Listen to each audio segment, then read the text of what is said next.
인테리어 사업을 하셨나? 어디예요? 저 침대 친구 매장, 침대 매장. 주부였다가 애기 다 큰 다음에는 돈을 벌어야 되겠다 해서 침대 매니저 5년을 했던 것 같아요.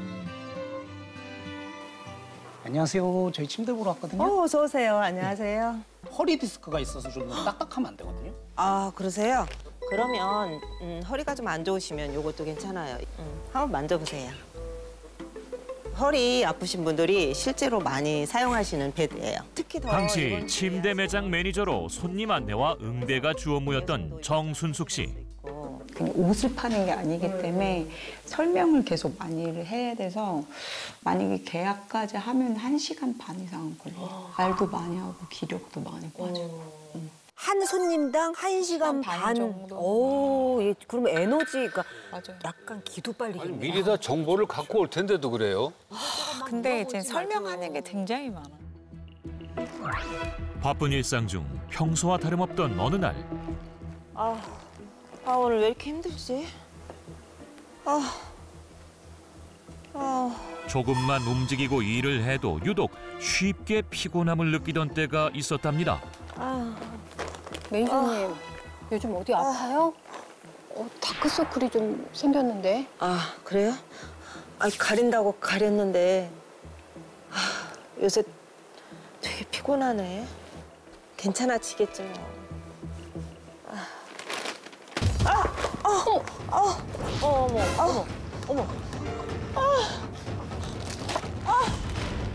머리야.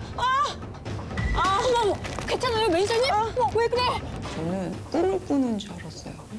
막 이게 확 뒤집어지는 거예요. 이게 무슨 바다가 뒤집어지는 것처럼 막 뒤집어져. 이게 무슨 일이지? 결국 컨디션 악화로 일을 다 마치지 못한 채 조퇴를 하게 됐는데요. 왜 이렇게 몸이 아픈 거야? 힘겹게 차에 시동을 걸고 움직이려던 그때. 왜 이러지?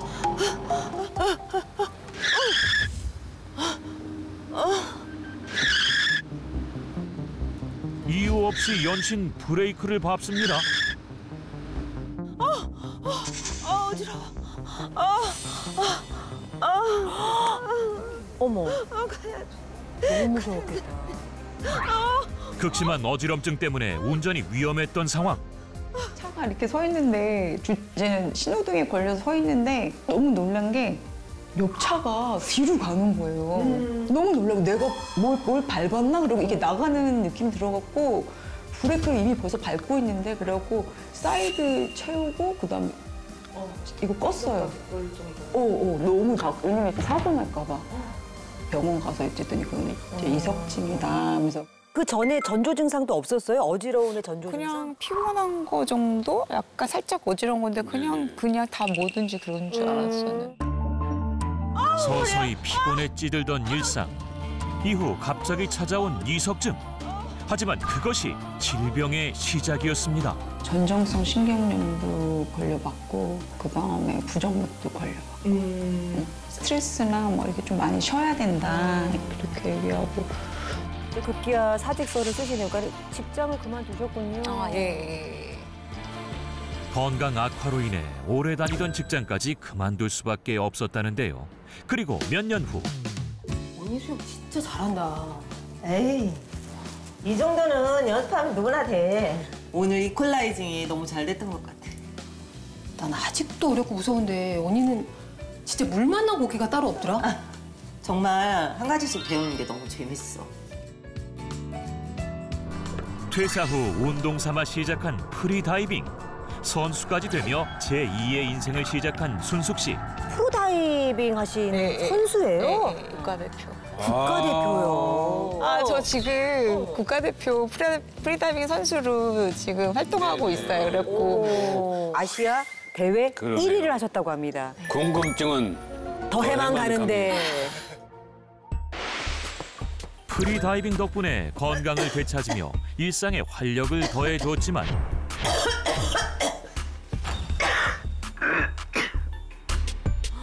뭐예요? 가래? 요건 피는 아니고 가래네요.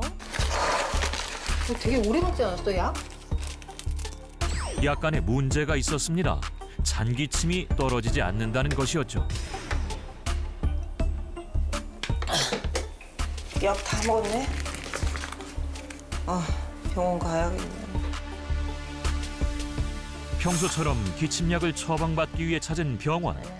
예, 어서 오세요. 여기 앉으세요. 기침이 계속 안 떨어지세요? 네, 떨어졌다 다시 하고 그러네요. PCT는 찍어보셨어요? CT요? 아니요. 그쪽을 의심하는군요. PCT를 한번 찍어보는 게 좋겠습니다. 갑자기 왜요? 이 사람은 왜 저러는 거야? 너무 정색을 하고 갑자기 PCT를 찍으라 그러고 막 너무 생뚱맞으니까 뭐 찍으라는 거 생각이 나서 한 일주일 후에 뭐 찍어나 보자. 의사의 권유로 혹시나 하는 마음에 찍게 된 PCT. 큰 이상은 없어 보였는데 과연 PCT 검사 결과는 어땠을까요? 결과를 기다리는데 표정이 안 좋으시죠? 네. 지금 여기가 정순숙 씨 폐이고요. 네. 이 부분에 보이는 덩어리가 암이에요. 네? 암이라고요? 예, 그렇습니다. 지금 폐암 1기로 진단되고요. 절제수술 진행하시는 게 좋을 것 같습니다. 믿기 힘들었던 폐암 진단. 결국 폐의 15%를 절제하는 큰 수술을 해야만 했던 정순숙 씨. 이렇게 소리 없이 암세포가 자랄 때까지 전혀 알아차리지 못했던 원인은 무엇일까? 아유, 진짜 너무 힘드셨겠다.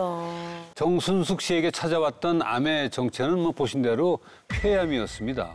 정말 그 뒤통수를 맞은 것 같이 정말 충격이셨을 것 같은데 그렇다면 지금 폐절제 수술을 하신 거죠? 예. 저 폐암 1기 발견했는데도 위치가 그렇게 좋은 곳은 아니라서 우리 폐가 이제는 5개로 이루어졌거든요. 몸의 폐가 5개로 나눠져 있어요? 왼쪽은 상엽, 중엽, 오른쪽은 상엽, 중엽, 하엽. 근데 저 같은 경우는 중엽을 다 걷어냈고 그 근처에 림프를 다 잘라냈어요. 네, 이 폐암은 속도전이라고 할 만큼 암을 빨리 제거할 수 있느냐 마느냐의 차이로 또 병세가 결정이 됩니다. 그렇기 때문에 이제 폐암 치료는 무조건 일단 절제가 1순위. 그리고 이 작은 사이즈의 경우에는 다른 데로 전이가 시작되기 이전 아주 초기 단계이기 때문에 그냥 절제술만으로도 완치까지도 바라볼 수가 있습니다. 네. 수술 장면인가 봐요. 네, 지금 이제 보시는 영상이 실제 폐암 1기 환자의 수술 영상인데요. 네. 폐의 면적을 이제 꽤나 많이 도려내고 있는 것을 보실 수가 있습니다. 문제는 이 폐에는 저런 게 생겨도 이 통증을 느끼는 신경이 없기 때문에 폐가 완전히 암에 덮일 때까지, 뒤덮일 때까지 아프지가 않습니다. 우리가 아파야 병이라고 느끼는 경우가 많기 때문에. 맞아요. 그래서 이 폐암의 전조 증상을 느끼기가 더 어렵게 되는 거죠. 네, 맞습니다. 암이 저렇게 폐를 다 뒤덮었을 때 나타나는 증상이 굉장히 미미해요. 단순한 기침과 가래 정도여가지고요. 감기와 혼동되기도 하기 때문에 초기 발견이 굉장히 어렵습니다. 그래서 폐가 침묵의 장기라 불리기도 하는데요. 폐암을 흉부 엑스레이로 발견되는 경우 이미 폐암이 많이 커졌거나 전이된 사기인 경우가 다수입니다. 실제로 폐암 환자 중에 44%는 전이된 상태로 진단된다라는 그런 통계까지 있습니다. 뭐 폐암에 관한 얘기는 주변에 많이 듣고 있고 또 하나는 그 사망률도 꽤 높다 그래요. 맞습니다. 주변에도 폐암으로 돌아가셨다는 소식을 참 많이 듣고 있어요. 네, 폐암은 다른 위암, 대장암, 간암 등을 비롯해서 암 중에서 가장 악명 높은 사망률 1위를 차지하고 있습니다. 왕중왕이 아닌 암중암이라고 볼 수가 있는데요.